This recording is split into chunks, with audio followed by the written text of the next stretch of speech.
नमस्कार दोस्तों। कैंसर एक ऐसा खौफ जो दुनिया के अंदर सबसे ज्यादा फैलता जा रहा है।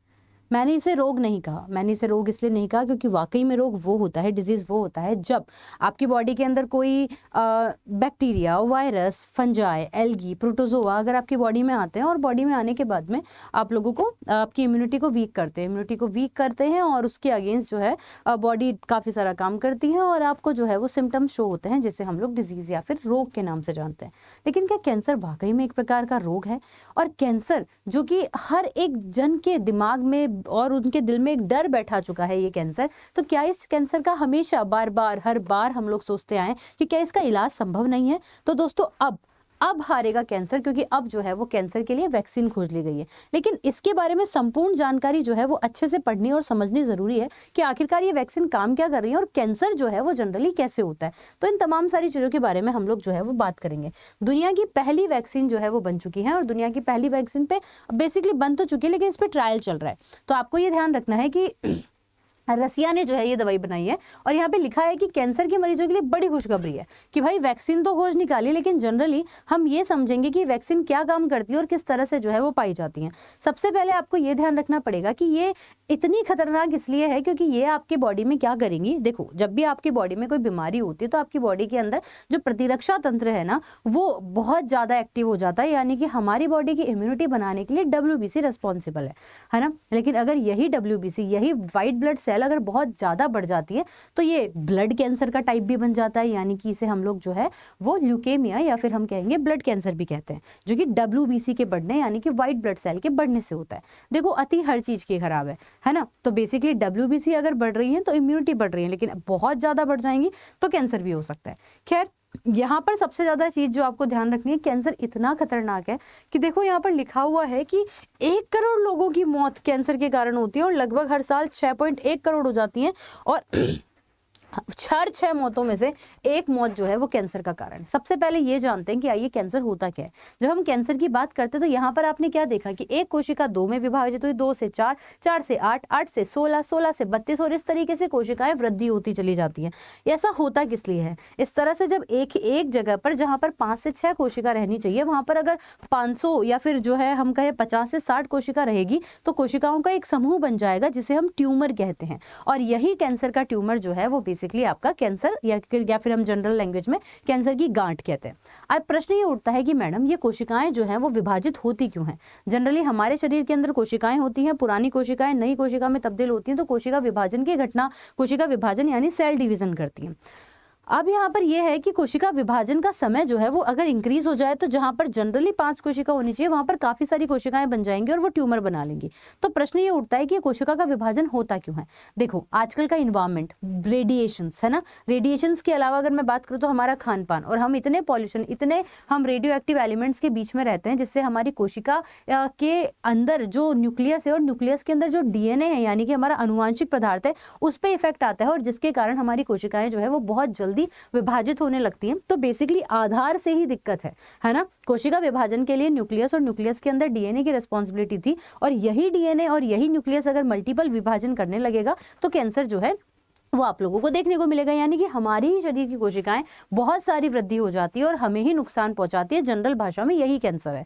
तो इसको रोका कैसे जाए? या तो हम एक ऐसी वैक्सीन लगा लें या फिर अगर कैंसर हो रहा है तो हम उस प्रोटीन को पकड़ लें, क्योंकि मैं DNA की बात कर रही हूँ, तो हम उस प्रोटीन को पकड़ लें जिस प्रोटीन की उपस्थिति के कारण जो है DNA के अंदर ये चेंजेस आया या कोशिका के अंदर ये चेंजेस आया और कोशिका लगातार विभाजित होती रही, है ना। और अगर हम उस DNA या फिर उस RNA को पकड़कर, मतलब हम उस अनुवांशिक पदार्थ को पकड़कर अगर हम उसके अगेंस्ट अगर काम करने लगे तो डेफिनेटली ये संभव है कि कैंसर को नष्ट किया जा सकता है। तो आइए जानते हैं कि वैक्सीन कैसे काम करती है। ये जो वैक्सीन बनी है, यानी कि ये पहले आपसे प्रश्न पूछा जा सकता है तो इस बात पे हमेशा ध्यान रखिएगा इस बात पे कि mRNA वैक्सीन है। सबसे पहले तो आपको यही ध्यान रखना है कि यह वैक्सीन जो है वो कौन सी है, mRNA वैक्सीन है। और mRNA का मतलब होता है मैसेंजर RNA। RNA क्या है आपका? Ribonucleic acid. तो राइबोन्यूक्लिक एसिड का एक टाइप है mRNA और आपको पता है ये राइबोसोम बनाने के लिए भी रिस्पॉन्सिबल होता है ना। तो यह इंसानों के जेनेटिक कोड का एक हिस्सा होता है, यानी कि हमारी बॉडी के अंदर पाया जाता है ना। तो हमारी कोशिकाओं में प्रोटीन बनाता है, ये मैं आपको पहले भी बता चुकी हूँ और जनरली आपने मेरी क्लासेस में भी इन बातों के बारे में जिक्र किया होगा। ऐसे ही समझिए कि हमारे शरीर पे कोई वायरस या बैक्टीरिया हमला करता है तो mRNA जो है वो बेसिकली क्या करता है, स्पेशल प्रोटीन बनाता है और वो प्रोटीन मैसेज भेजते हैं कि भाई शरीर के अंदर कुछ आया है, कुछ नया आया है जो हार्मफुल हो सकता है और बॉडी उसके अगेंस्ट रिएक्ट करती है। तो वैक्सीन जो है, पहली चीज तो आपको ये भी समझनी है कि वैक्सीन जो है वो एक प्रकार का क्या होता है, वैक्सीन एक प्रकार का क्या होता है, एंटीजन ही होता है। एंटीजन जो हमारी बॉडी के अंदर आए हैं और हमारी बॉडी को एक मैसेज भेजता है कि भाई इस प्रकार का प्रोटीन आया है और इसके अगेंस्ट आपको रिएक्शन करनी है, इसके अगेंस्ट आपको जो है इसको किल करना है। यह वैक्सीन कितने कैंसर पर असर करेगी, तो देखो अभी तो प्री ट्रायल चल रहा है, ब्रेस्ट कैंसर, लंग कैंसर और कॉलन कैंसर के खिलाफ जो है ये काम कर रही है और अभी तक इसके ऊपर रिसर्च चल रही है। लेकिन ये अगर सक्सेस हो जाता है तो यकीन मानिए कि ये हमारे लिए और पूरे मानव समाज के लिए एक बहुत ही कारगर चीज शामिल होगी। हालांकि अभी रसिया ने यह भी कहा है कि अगर ये सक्सेसफुल प्रॉपर ट्रायल चल रहे हैं, सक्सेसफुल हो जाते हैं तो रशियन पीपल्स के लिए तो डेफिनेटली ये फ्री कर दी जाएगी। अब इंडिया में क्या होगा वो वक्त बताएगा। यहाँ पर हम लोग एक और चीज की बात करेंगे कि भाई कैंसर जो है क्या सच में बचाव करेगी, क्या इसके लगाने के बाद कैंसर नहीं होगा। तो देखो इस वैक्सीन के बारे में स्पष्ट तौर पर कहा गया है कि इसका उद्देश्य है कैंसर पेशेंट का इलाज करना, ना कि पेशेंट को ट्यूमर बनने से रोकना। तो हम इसका जड़ से इलाज करेंगे, मतलब उस प्रोटीन को पकड़कर किल करेंगे। अगर साधारण भाषा में समझना हो कि जिस प्रोटीन के कारण आप लोगों को क्या हुआ है, कैंसर हुआ है और कोशिका विभाजन जो है वो हो रहा है ना। तो ये वाली चीज है जिससे हम कैंसर के को ही प्रॉपर तरीके से खत्म कर सकें।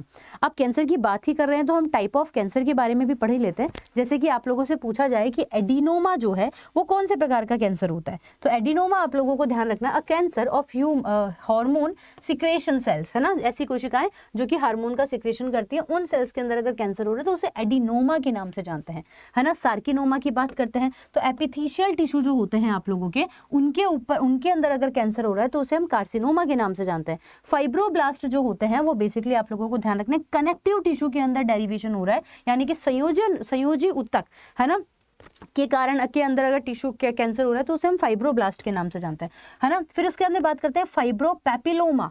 तो फाइब्रोपैपिलोमा आप लोगों को ध्यान रखना है कि सॉलिड ट्यूमर है जो कि आपके कनेक्टिव टिश्यू के अंदर हो रहा है। फिर हम बात करते हैं हेपेटोसेल्युलर कार्सिनोमा, है ना। तो यह कैंसर है जो कि लीवर एपिथेशियल सेल, यानी कि लीवर के अंदर जो एपिथेशियल सेल होती हैं उसके अंदर होने वाले कैंसर को हम लोग कहते हैं। इन नामों के बारे में डेफिनेटली आपको ध्यान रखना क्योंकि जनरली एग्जाम्स में इनके बारे में क्वेश्चन पूछे जाते हैं।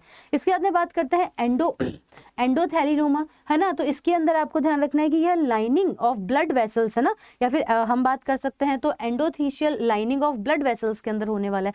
ल्यूकेमिया तो आप सभी को पता है, अगर व्हाइट ब्लड सेल की इंक्रीज हो जाएगा तो आपको ल्यूकेमिया देखने को मिलता है। अब हम बात कर रहे हैं लिम्फोमा, यह जो है वो लिम्फोइड टिश्यू के कारण होता है। ऐसे ही रेटिनोब्लास्ट, तो आपको समझ आ ही गया होगा रेटिनोब्लास्ट यानी रेटिना से रिलेटेड है, तो हमने कहा रेटिनल सेल से। और सार्कोमा की बात करते हैं अगर, तो यह आपका फाइब्रोब्लास्ट के अंदर कैंसर देखने को मिलता है। तो that is the whole things guys जो कि आप लोगों को इस सेशन में पता लगा, काफी सारी इंफॉर्मेटिव चीजें। पर आप हमेशा ध्यान रखिएगा कि कैंसर जो है वो आपकी ही बॉडी की सेल डिवीजन के कारण होता है। ऐसे ही इंफॉर्मेटिव वीडियोस के लिए आप चैनल को सब्सक्राइब जरूर कर लीजिएगा। और अगर आप SSC अड्डा 24/7 पर हैं, अगर आप SSC अड्डा 24/7 पर हैं और आपको साइंस के क्वेश्चंस पढ़ने हैं, साइंस पढ़नी है, तो आप दोपहर 1 बजे साइंस को देख सकते हैं। और अगर आप रेलवे अड्डा 24/7 पर हैं तो आप डेफिनेटली 2 बजे जो है वो साइंस को पढ़ सकते हैं। तो ये 2 क्लासेस होती हैं हमारी, SSC अड्डा 24/7 पर 1 बजे और रेलवे अड्डा 24/7 पर 2 बजे। तो हम वहाँ पर मिलेंगे। अलग जो नई वीडियो आएगी उसके बारे में अगर आपको जानना है तो आप बेल आइकन पे क्लिक कर लीजिएगा और चैनल को सब्सक्राइब कर लीजिएगा ताकि आपको नोटिफिकेशन मिल सके। तब तक के लिए मुझे दीजिए इजाज़त। Till then see you, take care. और ऐसी वीडियोस के लिए चैनल को सब्सक्राइब करना मत भूलना। Thank you so much.